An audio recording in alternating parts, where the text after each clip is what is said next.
Okay, this would be your review for Chapter 12-13 quiz. First thing that I want you to be able to do, which you'll get points for, is to write the 8 basic trig identities onto your reference sheet. So, here they are. If you need to do more practice, I would suggest you practice. At this point in the game, I hope you know them all. I think this will be helpful on the regents when you get the test, when you rip the reference sheet out. Just write them on down so they're there and available. And you might need them in the quiz. So that'll be the first part. Okay, so I'm just going to run through, I think I have 6 practice problems here. I would suggest if you want, stop the video, try it on your own, and see if you can do it. So I do want you to show me the ability to prove a trig quality. So, as I talked about previously, this is where the basic trig identities come in handy. So what you should do is go to the harder side first and start substituting some of those basic trig identities in. For instance, 1 over cos theta is the same as sec theta times sine theta. And I always like to put a little question mark here to kind of keep it straight that at this point I don't know if this is going to work or not. And remember, you don't want to move things from one side to the other. You want to just try to work them both down so ultimately they end up being equal to each other.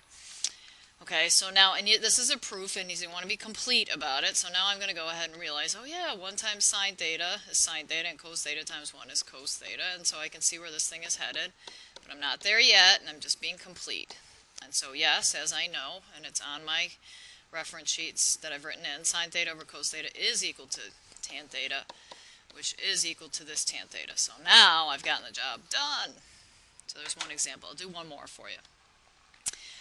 Prove sine theta tan theta plus cos theta equals sec theta. So once again, I would go to the messier side, which just so happens to be the left side, and start trying using your basic trig identities and see if maybe something starts to happen. So I'll put a little question mark here, and I'm going to go ahead and say, well, I know tan theta is the same as sine theta over cos theta plus cos theta. Does that equal sec theta? Things are still looking a little messy here. So I'll go ahead then and burn a step and distribute this. So I've got sine squared theta over cos theta plus cos theta. Does that equal sec theta? And at this point, it does not. But this sine squared theta here might start feeling like something that might help you. And so this would be a case where you want to maybe think about joining forces of these two fractions. So this guy really has a denominator of 1, so I'm going to join these guys up on top of cos theta. And so sine squared is already over cos theta, so that guy's good to go. This 1, in order to sit on cos theta, gets multiplied by cos theta, so that cos theta also has to get multiplied, so that becomes cos squared theta. For now, I'm just going to keep dragging this guy along and see if something good happens here in a minute. And so, I know from my Pythagorean identity then that sine squared theta plus cos squared theta is 1. So now I have 1 over cos theta. Does that equal sec theta? And as we know from a basic identity, that is a fact, that sec theta does equal sec theta. So basically, I just need you to be able to do something along those lines and show me you can do a proof. Okay, next type of problem I want you to show me you have the ability to do is something like this. If cos A equals 5/13, sine B equals 3/5, A and B are in quadrant 1, find cosine of A plus B. So if you recall, what I tried to get you to do is train yourself. Oh, it's one of those problems, I just need this equation. And so if you go to your reference sheet, basically you're just going on a little treasure hunt, and you want to go on your treasure hunt until you find cos A plus B, and just carefully copy that onto your paper. So that's what I'm going to do. Come back here. And so as it turns out, the cosine of A plus B is equal to cos A cos B minus, not a plus, it's minus sine, it's a B, minus sine A sine B. And as I've said, Make yourself feel like you're doing something by filling in some blanks that you know. So, in this case, we've been told cos A is 5/13, so I'm going to fill in 5/13. We've been told that the sine of B is 3/5, so I'm going to fill in 3/5. So now, if I can only just get these guys filled in, I'd be on my way to finishing this problem. So I'm going to take this cos A equal to 5/13, and remember so, ka, toa, so this is the adjacent over the hypotenuse. And I'm going to go ahead and draw myself a triangle. This is definitely my favorite way to do this. So I know that 5 is my adjacent and 13 is my hypotenuse. And so I need to know what this guy is. I'll label this as hypotenuse and adjacent, because this guy would be my opposite. Because what I need is to figure out what the sine of A is, which is opposite over hypotenuse. So hopefully you are familiar now that this is a famous pith trip, 5, 12, 13. But if not, you could just set up a little Pythagorean theorem, 5 squared plus x squared equals 13 squared, and solve, and you'll get that 12. So then for the sine of A, sine is opposite, and my opposite is 12, and my hypotenuse is 13. So now one more piece of this puzzle, and I'll be ready to finish the job.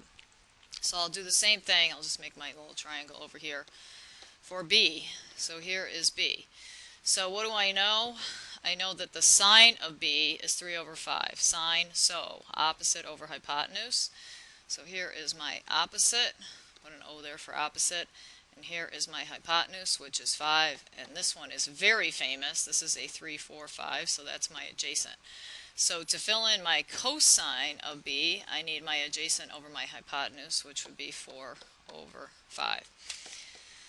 Okay, at this point, if necessary, you could cheat on your calc, but 5 times 4 is 20, and 13 times 5 is 65, minus 12 times 3 is 36, over 13 times 5 is 65, and I get 20 65ths minus 36 65ths is equal to negative 16 65ths.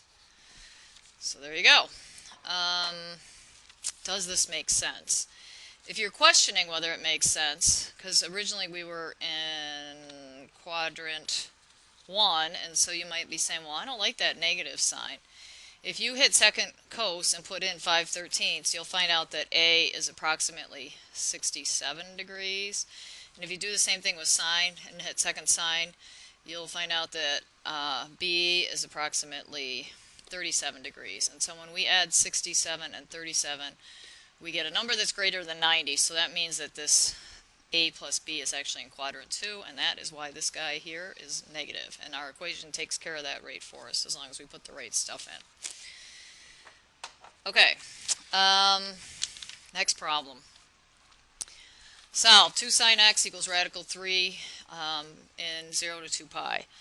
So this is more recent, so hopefully this won't feel too painful. So I'm going to go ahead and I'm going to just solve for sine x. So then sine x is equal to radical 3 over 2. So x then is equal to sine inverse radical 3 over 2. So either your brain knows what angle has a sine of radical 3 over 2, or you just push buttons on your calc. And if you're in degrees to start, even though ultimately we need to write this in radians, that might be easier for you. So this turns out to be 60 degrees. So now, since this means 0 to 2 pi, I need to take a lap around my unit circle, which I'm going to do here. So 60 degrees is hanging out right here. So the question then is, where else is sine positive? And sine would also be positive over here. So to write that angle then, I would take 180 minus this 60, so that would be 120. But I'm not going to get full credit because this guy right there is telling me I need to write this in terms of pi. And so you can do my little, take the 60, divide by 180, math enter, enter, slap on a pi. Or you can think about the fact that pi is 180, and pi divided 180 divided by 3 is 60.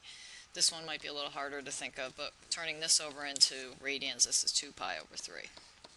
So those are the two angles that get the job done.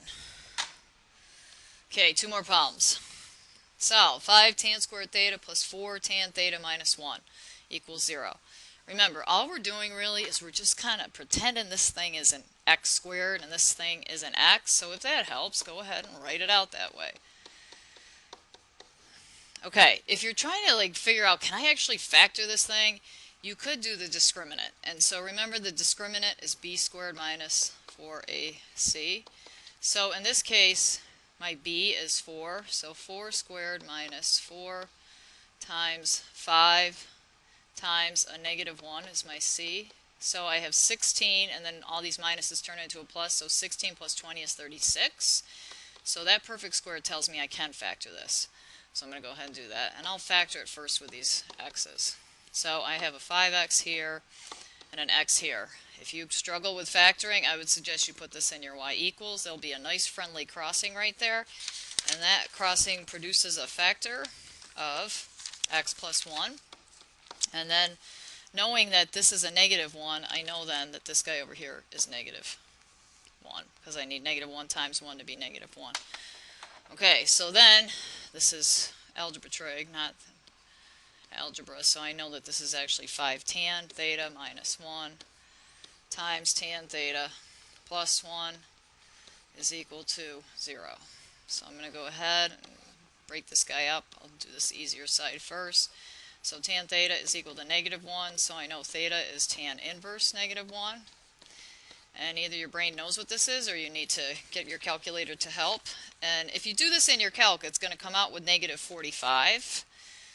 And remember, in this case, we're going from 0 to 360. So you're going to want to add 360 to get that into the range that we're talking about here. So that would be 315 degrees.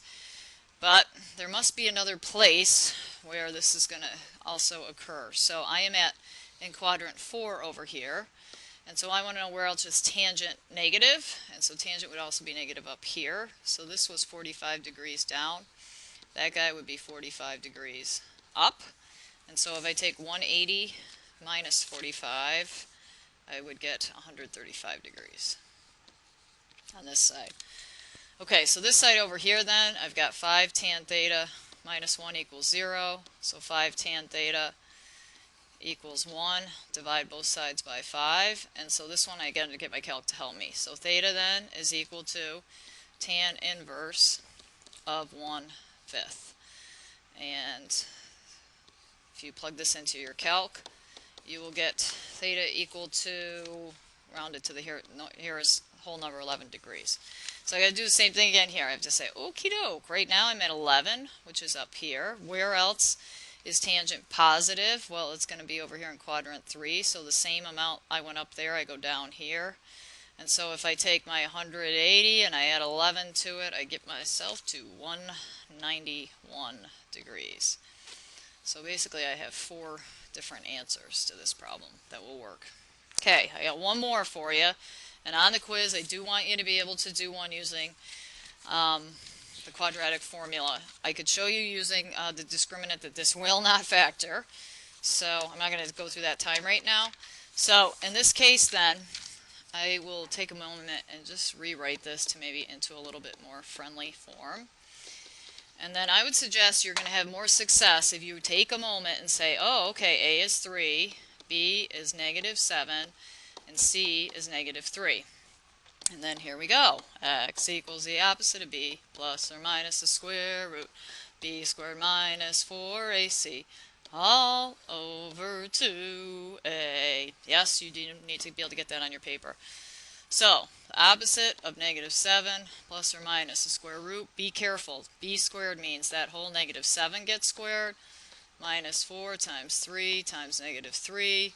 This whole darn thing all over 2 times 3. And so now it's just punching numbers into your calculator. So 7 plus or minus, this turns out to be the square root of 85 all over 6. Now remember, this is actually not x. If I go back to this problem, it's a fancy problem.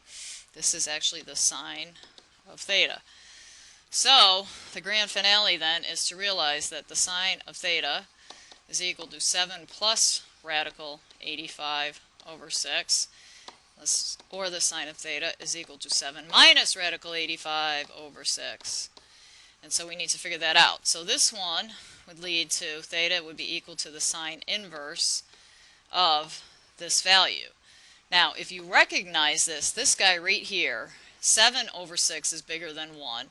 And when I add more positive to it, it's going to get bigger. So this guy right here has no hopes of being a number less than 1. And if the number is greater than 1, it doesn't give you anything because sine doesn't exist there. So this part of the equation is no solution, and you do need to write that. Okay, this other part of the equation I think will produce something. So I would hit theta is equal to sine inverse and carefully type into my calc 7 minus radical 85 over 6. And this problem, we're going to round it to the nearest degree in the 0 to 360. And so if you carefully do that, what comes on your screen, I do believe, is negative 22. So you're going to need to add 360 to it.